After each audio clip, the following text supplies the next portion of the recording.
anak S1 juga.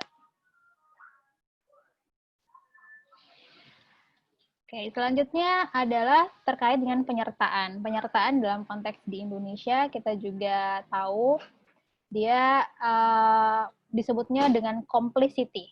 Complicity dalam konteks hukum di Inggris itu diatur pada Section 8 dari Accessories and Abettors Act tahun 1861. Coba tolong dibacain Meldiana. Di-unmute dulu. Penyertaan atau complicity whosoever shall aid, abet, counsel, or brochure that commission of a brochure the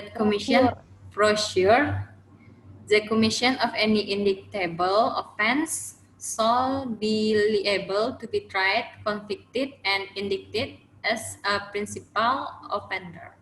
Section 8 of the Accessories and Abettors Act. Apa itu artinya penyertaan di sini, Meldi?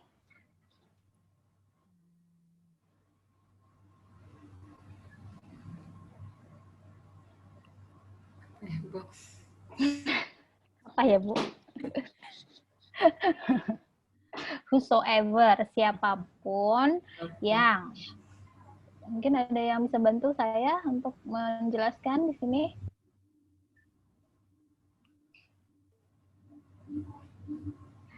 Siapa, whosoever, barang siapa atau setiap orang, shall aid, abet, counsel, or procure, yang memberikan bantuan, yang konsultasi, menyediakan commission of any indictable offense dalam melaksanakan suatu tindak pidana, shall be liable to be tried, convicted, and indicted as a principal of offender. Ini dia berarti dianggap sama seperti principal offender, dianggap sebagai pelaku, katanya. Dianggap sebagai pelaku orang-orang yang membantu, memberikan fasilitas, menyediakan, intinya orang yang memberikan bantuan dalam tindak pidana itu dianggap sebagai principal offender dalam Accessories and Abettors Act. Jadi abettors itu dia dianggap sebagai principal offender. Kalau dalam hukum kita kan disebutkannya disamakan dengan pelaku tindak pidana itu siapa aja selain pelaku. Yang disamakan dengan dader itu dalam hukum pidana Indonesia siapa saja? Pelaku, Bu. Pelaku, ya. Yang membantu intelektual dadernya, yang membantu melakukannya. Yang membantu melakukan itu dia tidak dipersamakan karena dia diaturnya di pasal yang berbeda, kan? Iya, Bu. Intelektual dader, terus siapa lagi yang dipersamakan dengan pelaku dalam hukum pidana di Indonesia? bentar, Bu. Turut serta melakukan, menyuruh melakukan. Siapa lagi ya? Jaksa nih, jaksa. Siapa aja? Turut serta melakukan, menyuruh melakukan. Siapa lagi? Coba Aidil deh, polisi. Mereka yang melakukan, Bu. Yang menyuruh melakukan. Atau yang turut. Pasal berapa itu di KUHP kita? Pasal 55, Bu. Pasal 55, yes. Apa kata pasal 55? Siapa saja yang dipersamakan dengan dader itu, Aidil? Yang dipersamakan dengan dader itu yang pertama, mereka yang melakukan. Ya, melakukan yang itu dader. Untuk melakukan suatu perbuatan. Menyuruh melakukan, oke. Atau yang turut melakukan suatu perbuatan. Turut serta melakukan. Atau yang memberikan janji atau menyalahgunakan kewenangan. Membujuk untuk melakukan. Ya, Bu. Ya. Apa bedanya membujuk melakukan dengan menyuruh melakukan? Kalau menyuruh itu memberikan perintah, Bu. Sedangkan membujuk ini untuk agar temannya ini turut serta untuk melakukan ini perbuatan ini, Bu. Itu kalau menurut bahasa sehari-hari kita seperti itu. Kalau Pak Polisi konteks hukumnya apa itu membujuk melakukan dengan menyuruh melakukan bedanya apa? Itu dari bahasa menyuruh melakukan itu berarti memerintahkan gitu. Apa konsekuensi? Kenapa dibedain gitu? Kenapa dibedain antara menyuruh melakukan dengan membujuk melakukan? Coba Junia, mungkin Junia bisa bantu Junia. Sabu. Apa bedanya? Membujuk? Apa bedanya dari pasal 55 itu kan dijelaskan tuh disamakan dengan pelaku tindak pidana, orang yang menyuruh melakukan, orang yang turut serta melakukan, orang yang membujuk untuk melakukan tindak pidana. Apa bedanya membujuk melakukan tindak pidana dengan orang yang menyuruh melakukan tindak pidana? Kalau membujuk itu Wah, tidak menimbulkan akibat hukum. maksudnya? Membujuk itu berarti dengan cara paksaan nggak sih? Ya Bu, diancam hukuman pada pembujukan. Iya. Membujuk. Nanti gimana Anda mau membandingkan dengan hukum lain, hukum Indonesia aja nggak beres, ini gimana ini?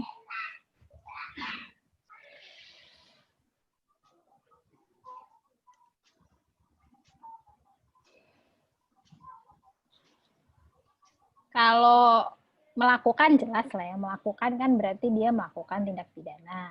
Kalau menyuruh melakukan, itu biasanya orang yang disuruh adalah orang yang tidak bisa dipertanggungjawabkan dalam hukum. Misalnya anak kecil, nyuruh orang gila, itu menyuruh namanya. Menyuruh berarti simply orang itu tidak punya kuasa untuk menolak suruhan tersebut.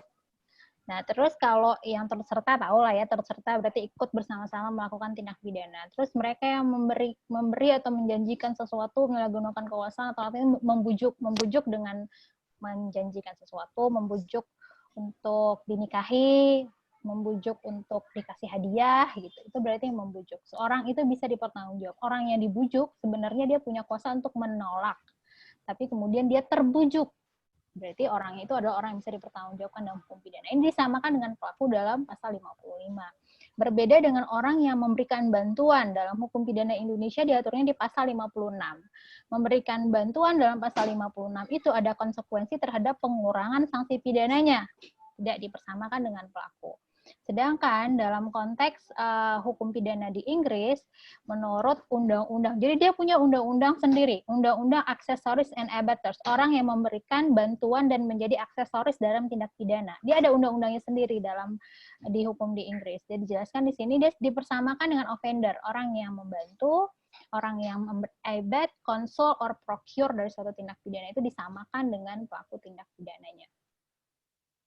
Nah, selanjutnya kita mau lihat aiding and abetting and counseling dan procuring. Apa itu? Coba Ataimi. Ya, Bu. Apa bedanya? Penyertaan, complicity, aiding and abetting, applauding or encouraging that offense or by signifying approval, where a person has to the power to control another, for example, as the owner of a company, a house, or a car, that person can be liable for aiding and abetting and of offense for omitting to tell the other not to commit the offense. Counseling. Nah, itu dulu deh. Oh. Ya udah deh, lanjut. Aiding and abetting berarti seseorang yang mempunyai kekuasaan untuk memberikan suatu perintah yang mana orang yang diperintahkan tuh sulit untuk menolak apa yang disuruh oleh atasannya, sehingga mau tidak mau harus menuruti perkataan dari yang mempunyai kekuasaan. Bisa jadi seperti itu contohnya. Jadi pada prinsipnya aiding and abetting itu dia encourage orang untuk melakukan tindak pidana pun atau memberikan approval terhadap seseorang melakukan tindak pidana dianggap juga sebagai aiding and abetting, bersekongkol, membantu ataupun bersekongkol dalam melakukan tindak pidana. Lanjut berikutnya yang counseling, Ataimi. Counseling, giving of advice or information to a principal offender. Apa itu?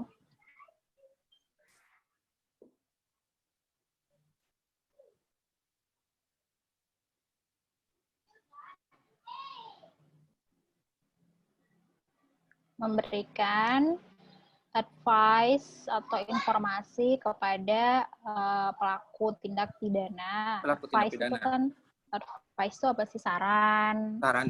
Sarana-sarana informasi-informasi yang dibutuhkan dalam melakukan tindak pidana itu counseling. Kalau procuring? Procuring, bringing about an offense as by deceiving another so that the other commits the offense. Deceiving itu kan melakukan apa ya, penipuan dengan cara menipu, dengan cara memberikan tipu daya sehingga orang itu melakukan tindak pidana, itu procuring.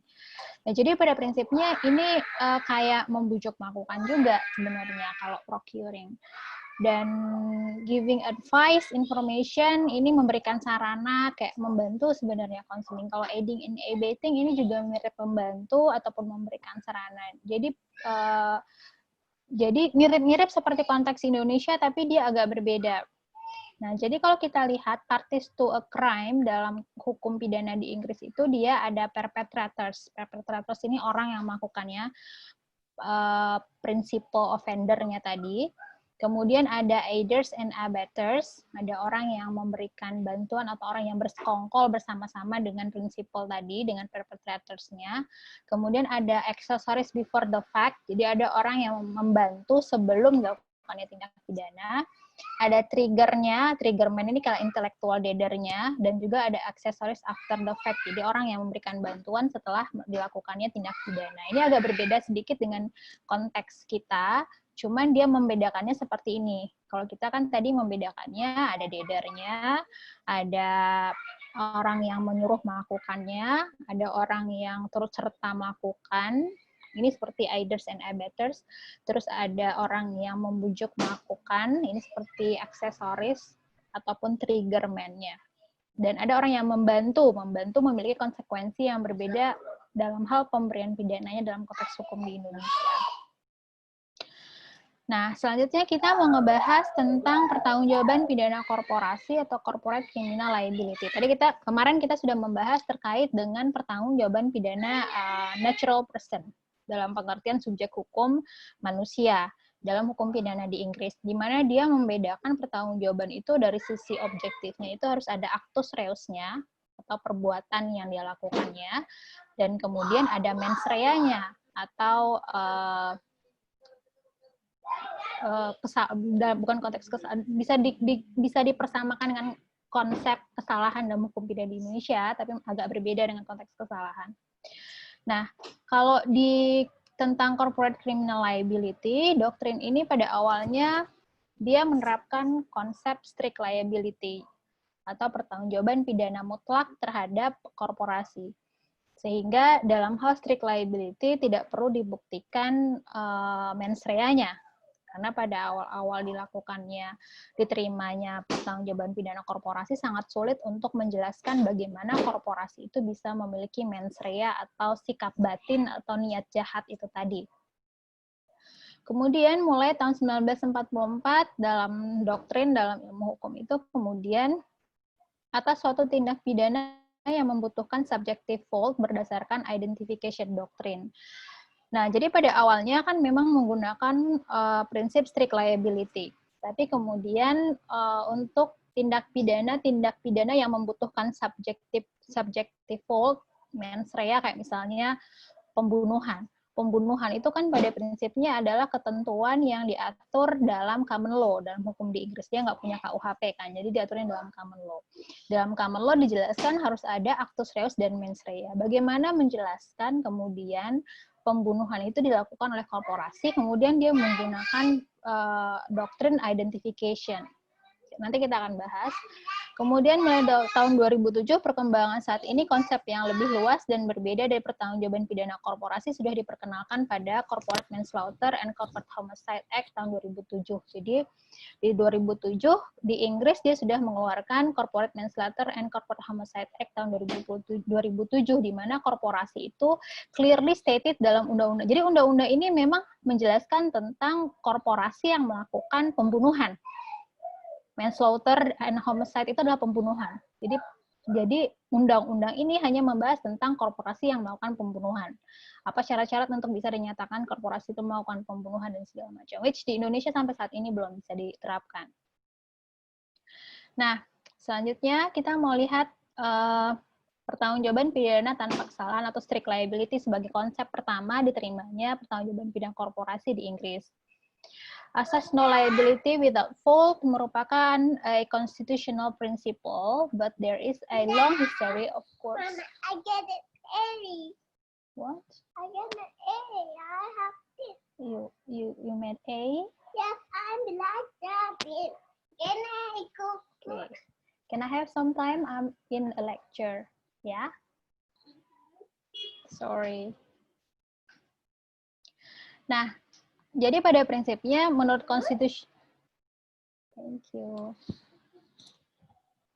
Menurut constitutional principle itu semua orang yang bisa dipertanggungjawabkan dalam hukum pidana itu haruslah memiliki kesalahan. Haruslah punya fault katanya, haruslah ada mens rea dalam dia melakukan tindak pidana. Itu prinsip umumnya, sama kayak kita kan juga ada Ginstraf Sonderskuld. Tidak ada pidana tanpa kesalahan. Jadi prinsip umumnya kira-kira seperti itu. Namun kemudian ada pengecualian-pengecualian yang kemudian diberikan kepada tindak pidana yang awalnya adalah tindak pidana yang tidak terlalu berat. Misalnya pelanggaran lalu lintas, terus penggunaan gambar dagang yang menyesatkan, offenses yang tidak pidananya bersifat malah prohibitan. Ini untuk di Inggris ya. Nah, pada awalnya itu strict liability principle itu, doktrin itu diterapkan terhadap itu, pelanggaran-pelanggaran yang sebenarnya tidak terlalu berat tadi.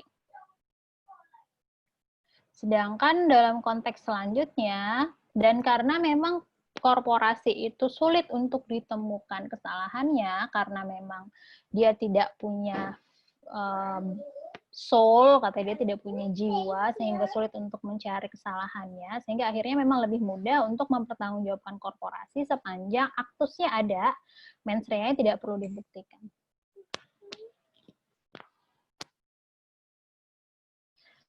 Nah, dalam perkembangan selanjutnya, identification doctrine diterapkan di Inggris. Nah, jadi berbeda dengan pertanggungjawaban pidana korporasi di Amerika, Inggris itu dalam putusan-putusan hakimnya dia lebih banyak menerapkan doktrin identification dibandingkan dengan di Amerika. Amerika itu dia menerapkan vicarious criminal liability untuk mempertanggungjawabkan korporasi. Kalau Inggris, putusan-putusan hakimnya banyak menggunakan identification doctrine. Jadi identification doctrine ini pertama kali berkembang untuk korporasi itu memang di Inggris, sedangkan vicarious criminal liability untuk pertanggungjawaban pidana korporasi itu dikembangkannya di Amerika. Identification doctrine. The intention or knowledge of an officer who can fairly be regarded as the directing mind and will of the company is imputed to the company. Jadi katanya kesalahan, intention dan knowledge dari orang yang memiliki sebagai directing mind atau orang yang ada di posisi paling tinggi dari korporasi biasanya yang dianggap sebagai directing mind itu bisa dianggap sebagai intention dan knowledge dari company itu sendiri. Jadi company itu di-identify dari directing mind-nya, dari bosnya, dari direkturnya, dari CEO-nya. Jadi mens rea korporasi itu sama dengan mens rea dari directing mind. Tapi kemudian banyak kritikan terhadap doktrin identifikasi karena memang korporasi itu biasanya adalah sistem yang kompleks dalam pengertian mulai dari director sampai ke bawah itu punya jenjang yang sangat panjang. Dan tidak semua hal dalam korporasi itu diketahui oleh directing mind. Sehingga mempersalahkan korporasi hanya dengan melihat intention dan knowledge dari directing mind, itu berarti memperkecil kemungkinan korporasi itu bisa dipertanggungjawabkan, karena korporasi itu bukan one man person gitu. Korporasi itu biasanya sistem yang bergerak secara bersama-sama. Bisa jadi sistem itu bergerak even tanpa diketahui oleh si directing mind. Jadi kritikan sangat banyak terhadap identification doctrine, which kemudian di Indonesia justru identification doctrine ini yang diterapkan untuk RKUHP kita. Yang kalau sekarang kita menggunakan vicarious criminal liability di hampir semua undang-undang khusus, tapi kemudian RKUHP justru memperkecil yang tadinya vicarious kemudian menjadi identification. Itu kita nggak bahas sekarang, itu lain lagi ceritanya. Nah, selanjutnya kita lihat Corporate Manslaughter and Corporate Homicide Act tahun 2007 di Inggris. Bisa tolong siapa ya?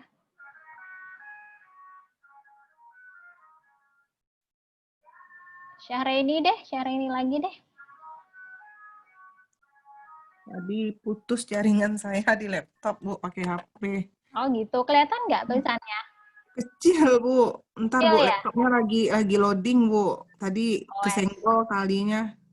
Ya wes kalau gitu. Bu. Ataimi aja lagi, Ataimi. Laka.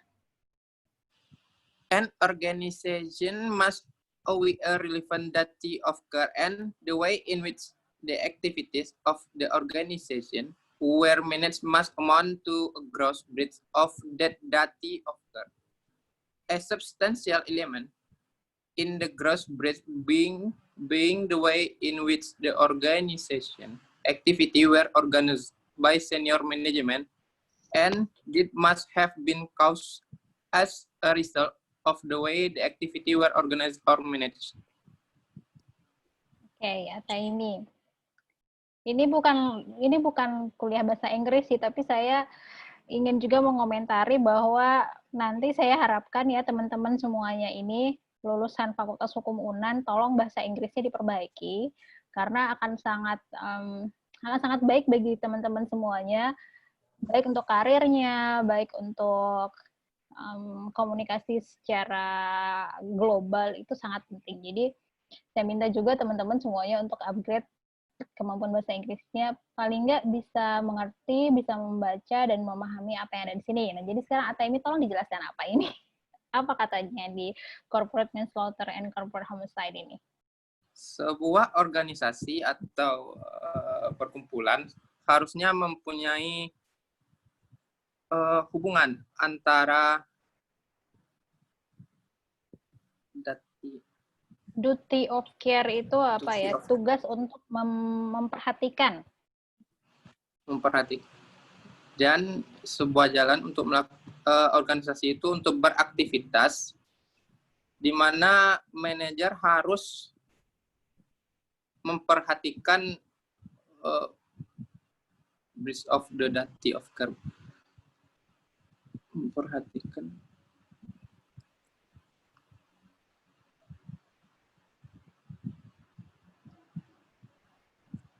Yang mana sih? Kamu baca yang mana? Nomor berapa? Yang nomor 3. Where managed must amount the way in which the activities of the organization were managed. Cara bagaimana organisasi itu dijalankan, di-manage, must amount to a gross breach of that duty of care. Haruslah sejalan dengan usaha-usaha untuk menjalankan duty of care itu. Jangan sampai the way organisasi itu di-manage breach, melanggar dari duty of care yang harus dilakukan. Misalnya, si korporasi itu kan punya kewajiban untuk menjamin karyawannya itu selamat, dalam pengertian ada safety di tempat kerja yang baik. Jadi, the way corporation, jadi kalau dia tidak menggunakan istilah corporation, dia menggunakan istilah organization. Karena corporation dalam pengertian konteks ilmu ekonomi itu biasanya adalah profit-oriented organization. Sementara dalam undang-undang ini, Undang-Undang Manslaughter and Corporate Homicide ini, dia lebih melihat kepada organisasi dalam pengertian baik dia adalah profit-oriented ataupun non-profit-oriented. Bahkan negara pun, bagian dari negara pun dianggap sebagai subjek dari undang-undang ini. Sehingga misalnya kalau Kementerian Kementerian Kerjaan Umum misalnya, dia mempekerjakan pegawainya tidak dengan duty of care, dia bisa kena nih pasal ini, bisa kena dalam undang-undang ini. Jadi tidak menutup kemungkinan juga adalah organisasi negara. Lanjut nomor 4-nya, Ataimi. Bagian yang substansi di dalam sebuah organisasi, aktivitas harus di manage atau dimanajerkan oleh seorang senior manager. Artinya apa di sini maksudnya? Jadi seseorang yang berkompeten harus memanajeri sebuah perusahaan sehingga kemungkinan terjadi kesalahan dapat diminimalisir. Berarti dia sudah bergerak dari tadinya dia identification, jadi dalam putusan-putusan pengadilan sebelumnya kan dia menganut doktrin identification, di mana korporasi itu diidentifikasikan dengan intention dan will dari directing mind, dari orang yang berada di posisi paling puncak dari korporasi. Tapi kemudian dia sudah menurunkan standar itu dengan senior management. Senior management itu berarti adalah middle level ke atas, ya kan? Berarti tidak hanya yang paling tinggi kedudukannya, tapi adalah middle position ke atas. Jadi senior management. Jadi dianggapnya kesalahan dari korporasi itu bisa dilihat dari senior management. Tidak dari pelaksana-pelaksana di bawah, seperti di Indonesia semuanya nggak jelas dari level mana yang dianggap sebagai memiliki will dari corporation. Kalau di undang-undang ini dijelaskan senior management ke atas.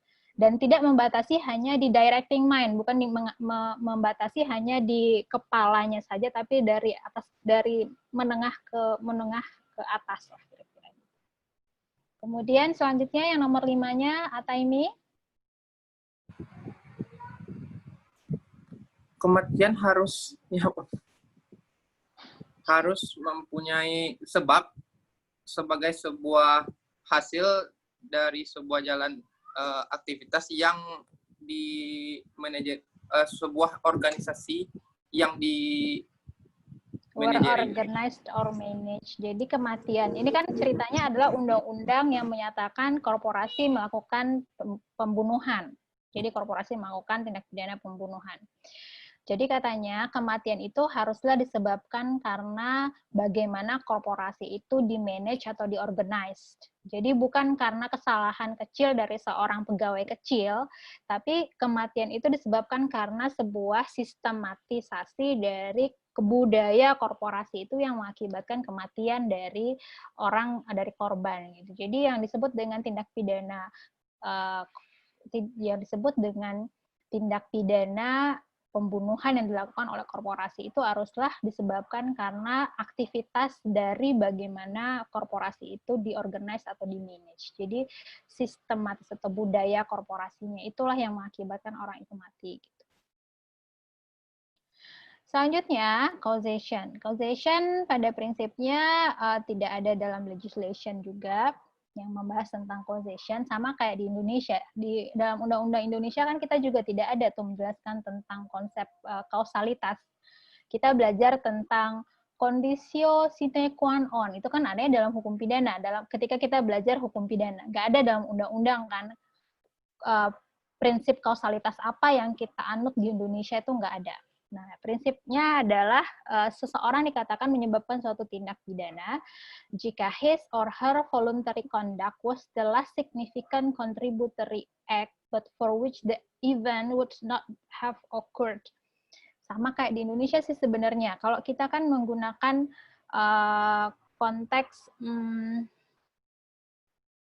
konteks terkait dengan kausalitas juga seperti ini kan. Tapi bukanlah significant contributory act. Kalau di sini disebutkannya adalah suatu perbuatan yang paling signifikan yang memberikan kontribusi kepada terjadinya tindak pidana. Jadi yang menyebabkan tindak pidana itu pada prinsipnya dia menyatakan perbuatan yang paling signifikan yang mengakibatkan terjadinya tindak pidana. Lanjut. Defenses. Defenses ini kayak dalam konteks Indonesia sama kayak apa ya?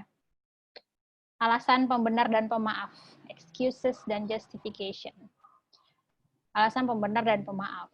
Dia di developnya di common law, tidak ada peraturan perundang-undangannya, jadi adanya dalam konteks common law, disebut sebagai justifications dan excuse. Justification itu adalah perbuatan yang dibenarkan oleh masyarakat karena keadaannya, sama kayak alasan pembenar. Excuse itu adalah perbuatan yang memang merupakan suatu tindak pidana namun kesalahan dari pelaku dapat dimaafkan karena suatu kondisi diri pelaku. Jadi kalau teman-teman baca konteks dalam hukum di common law, justification itu sama kayak alasan pembenar, sedangkan excuse itu adalah sama dengan alasan pemaaf.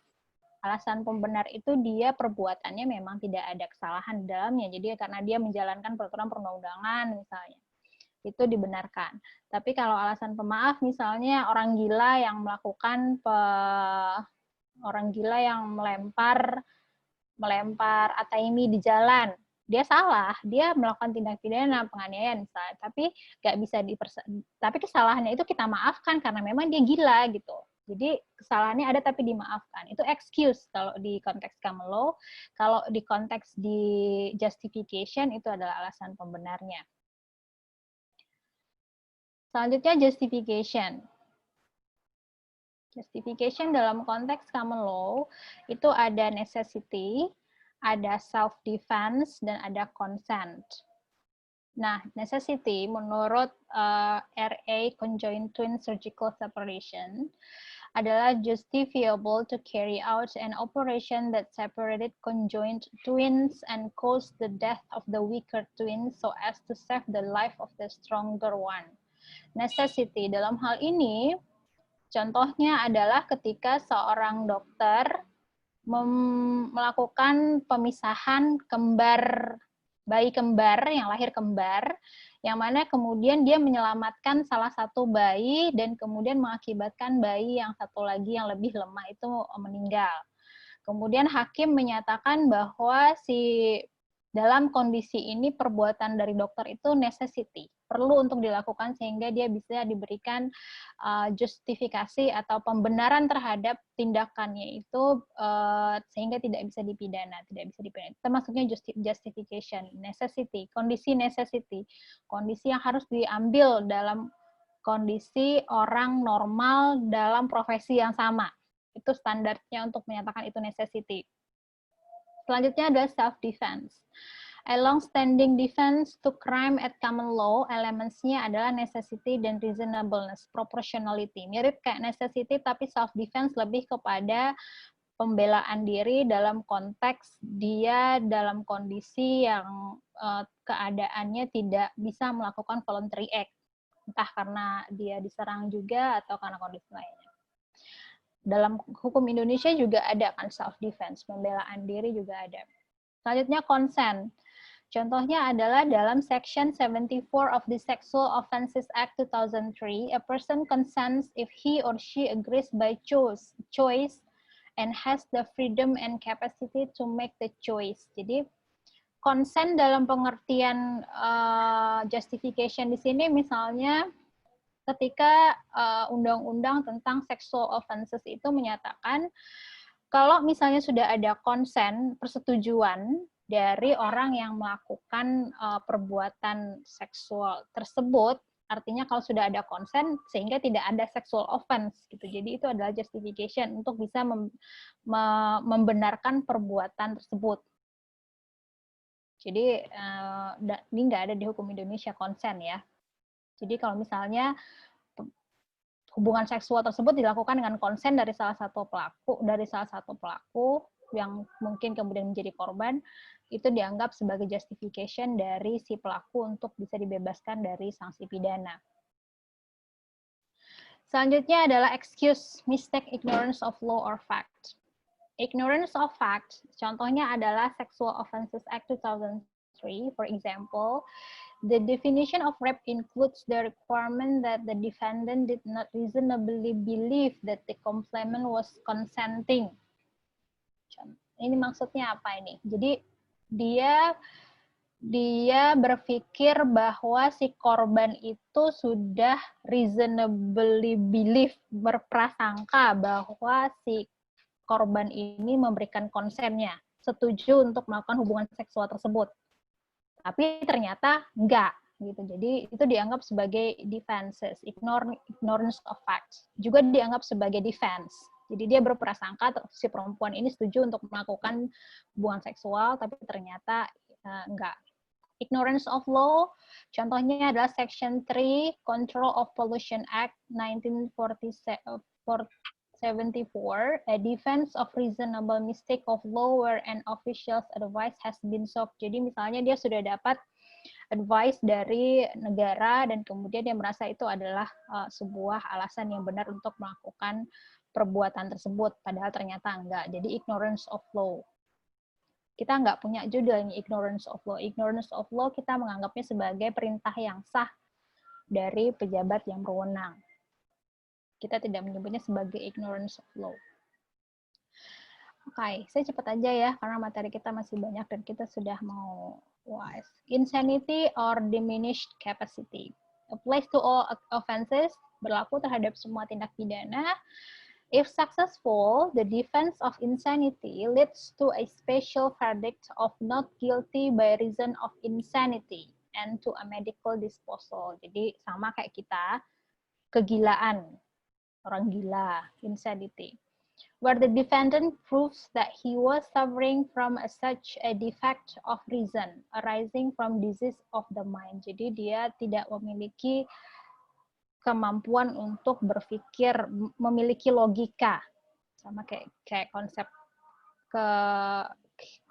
kurang akal di dalam pasal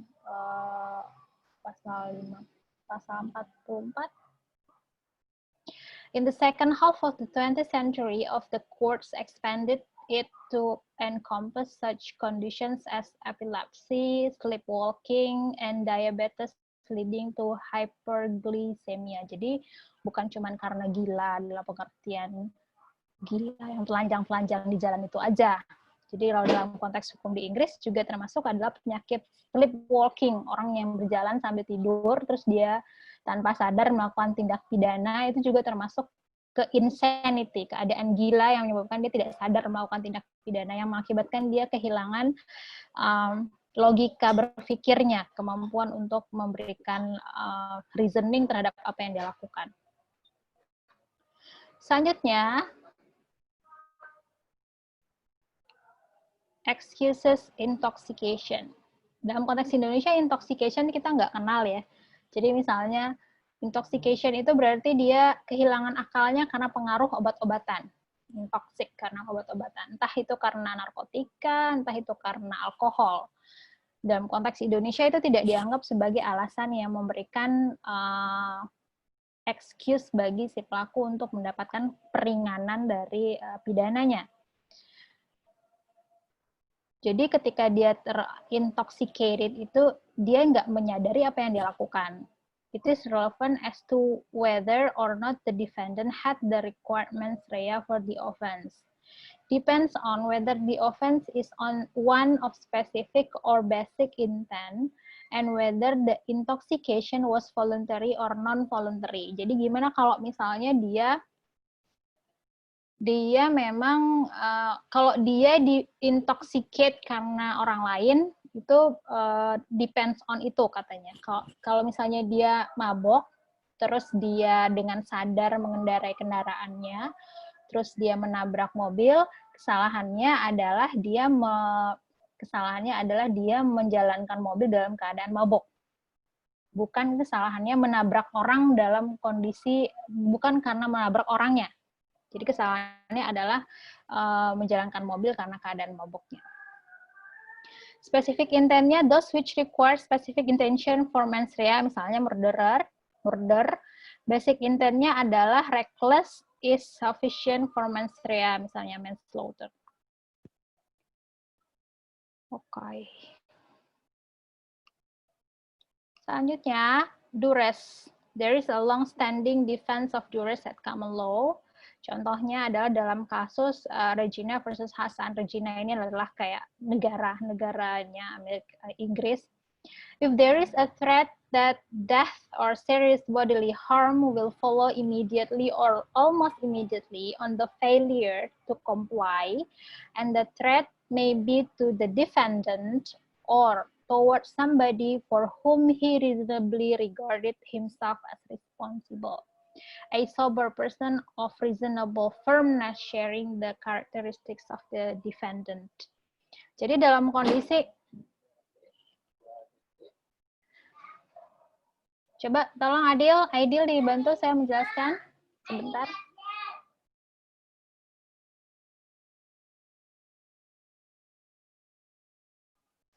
Ya Aidil, apa ini Dures Aidil?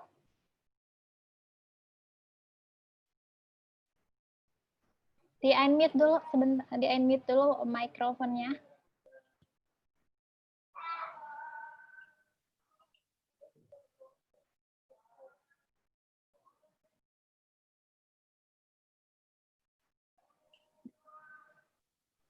Ya, Bu. Ya, tolong dijelaskan Dures ini.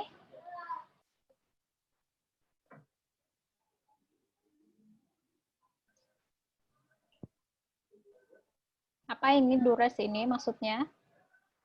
Kira-kira dalam konteks hukum Indonesia contohnya apa ini? Apa ya, Bu? Apa ya?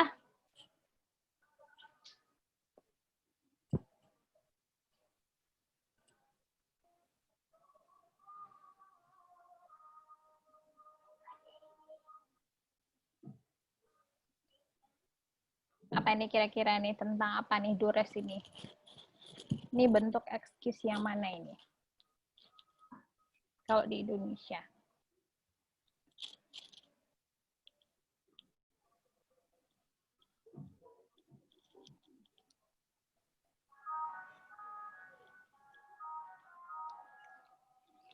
Ini contohnya ini dokter.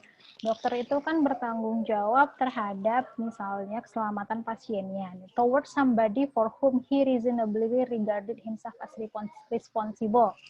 Terus ternyata dia melakukan sesuatu failure to comply, dia failure gagal untuk mengikuti apa ya? Jadi syaratnya di sini adalah a sober person of reasonable firmness sharing the characteristics of the defendant. Misalnya dokter dalam situasi yang sama, apakah akan melakukan hal itu atau tidak? Jadi kesalahan dalam dunia medis itu disebut Dures.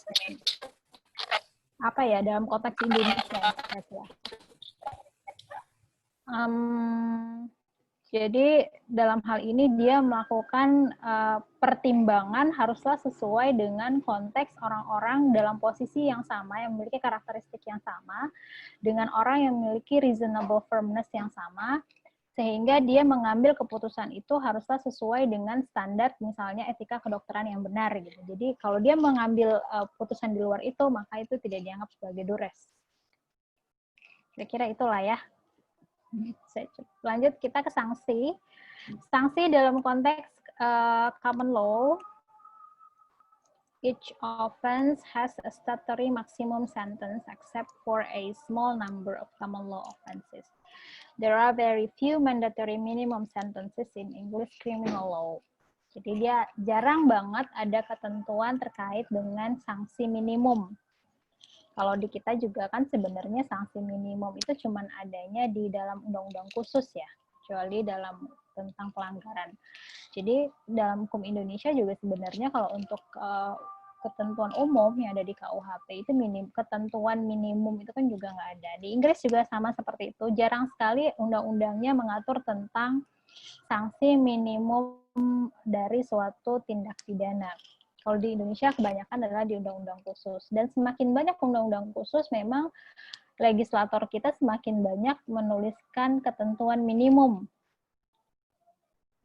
The statutory maxima has been created and or adjusted at different points in history and in consequence do not form a coherent scheme. The principal statutes are the Power of Criminal Court Sentencing Act 2000 yang sudah di-amandemen, the Criminal Justice Act 2003 sebagaimana juga sudah di-amandemen. Jadi ini guidelines untuk memberikan sanksi pidana di Inggris. The different range of sanctions for young offenders has been restructured by Part 1 of the Criminal Justice and Immigration Act 2008. Ini untuk anak-anak juga memiliki sanksi yang berbeda dengan orang dewasa, diaturnya dalam undang-undang ini. Kemudian bentuk-bentuk sanksinya lebih bervariasi, mirip kayak RKUHP kita sebenarnya. Dia ada penjara, imprisonment, suspended sentences of imprisonment, ini kayak pidana percobaan. Kemudian community sentences, including such requirements as the performance of unpaid work, drug treatment, or undertaking specified activities. Community service, ya dalam RKUHP kita itu. Terus, fines are the most frequently used sentence, mostly for lower level offenses, denda. Courts can also make a range of other orders, contohnya compensation or reparation orders or conditional discharge. Jadi nggak mesti yang ada dalam ketentuan undang-undang. Pada prinsipnya hakim bisa membentuk sanksinya sendiri dalam putusan pengadilan dalam perkara, karena memang dalam common law kita tahu dia adalah judgment law, sehingga sanksinya pun bisa diciptakan sendiri oleh hakimnya. Selanjutnya death penalty. Coba Jenny, death penalty Jenny di Inggris gimana?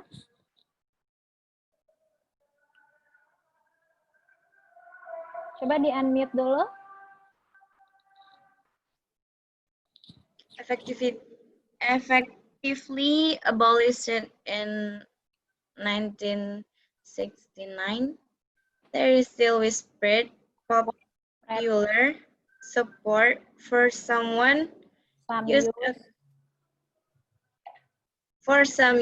of capital punishment, but there has been no serious political pressure for change. And there is a strong European sentiment against the death penalty. Jadi apa? Death penalty di Inggris gimana, Jenny?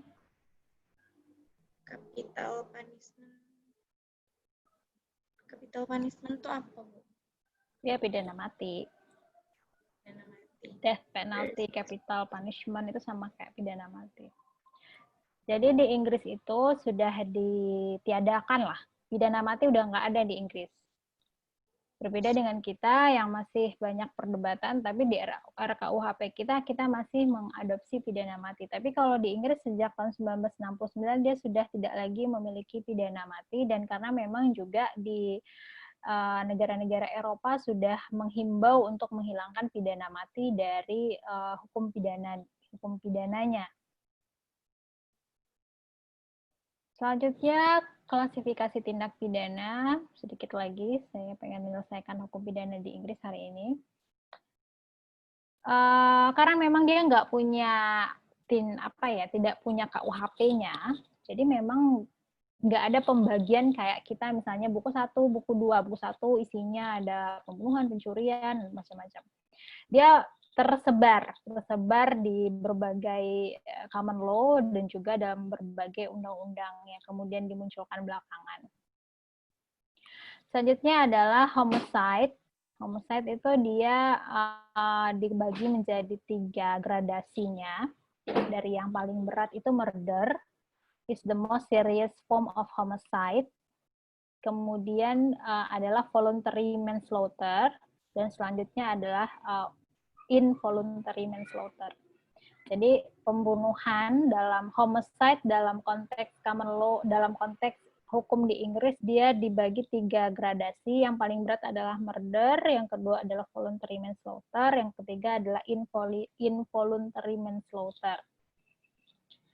Sex offenses diaturnya dalam Sexual Offences Act 2003. Rape, pemerkosaan, any unwelcome behavior of a sexual nature that is committed without consent or by force, intimidation, coercion, or manipulation.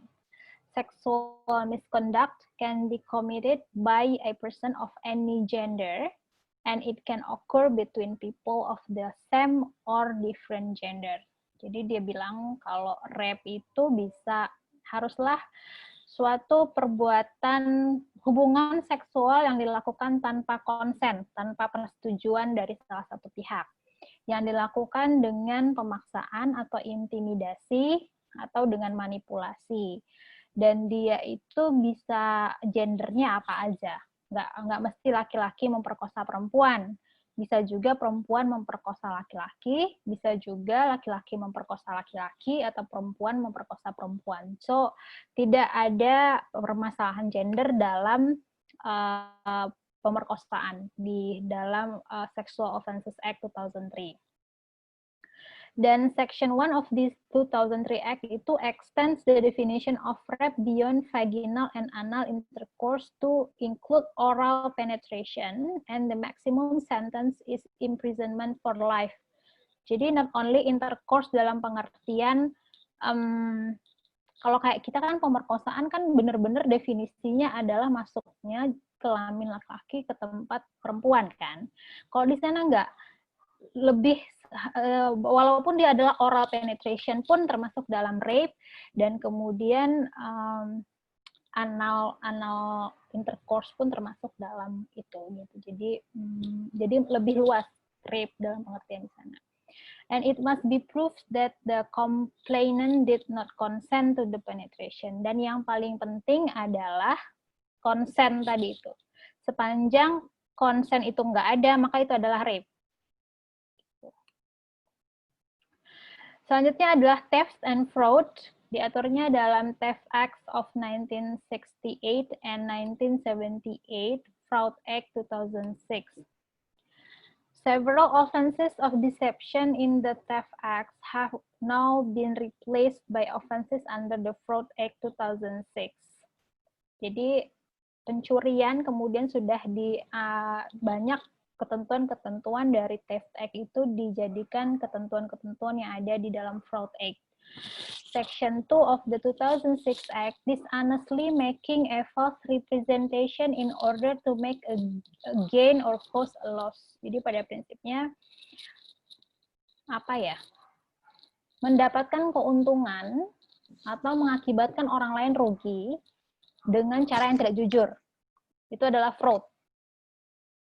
Dan kemudian section 3-nya bilang dishonest failure to disclose information to another when under a legal obligation to do so in order to make a gain or to cause a loss. Jadi section 3-nya bilang bahwa ketidakjujuran untuk tidak menyampaikan informasi kepada orang lain yang merupakan kewajibannya untuk menyampaikannya dan mengakibatkan orang lain itu rugi ataupun dia mendapatkan keuntungan dengan tidak menyampaikan informasi tersebut, itu adalah fraud.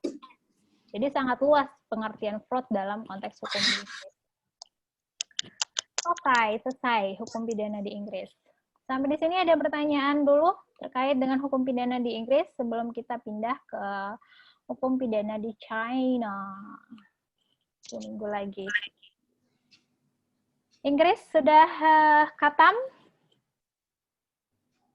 Sudah bisa bingung? Baik, kalau tidak. Bingung, Bu. Hah? Bingung, Bu. Sudah bisa bingung. Bingungnya kenapa? Bingungnya karena bahasa Inggris ya? Sebenarnya kan kayak mirip-mirip kayak Indonesia aja sih sebenarnya pengaturan, cuma beda-beda dikit. Ini cuman karena bahasanya bahasa Inggris aja, jadi kayaknya something new. Padahal sebenarnya ya mirip-mirip kayak di Indonesia, cuman ya ada dikit-dikit perbedaannya aja. Yang bingung apa, Aidil? Semuanya bingung lagi.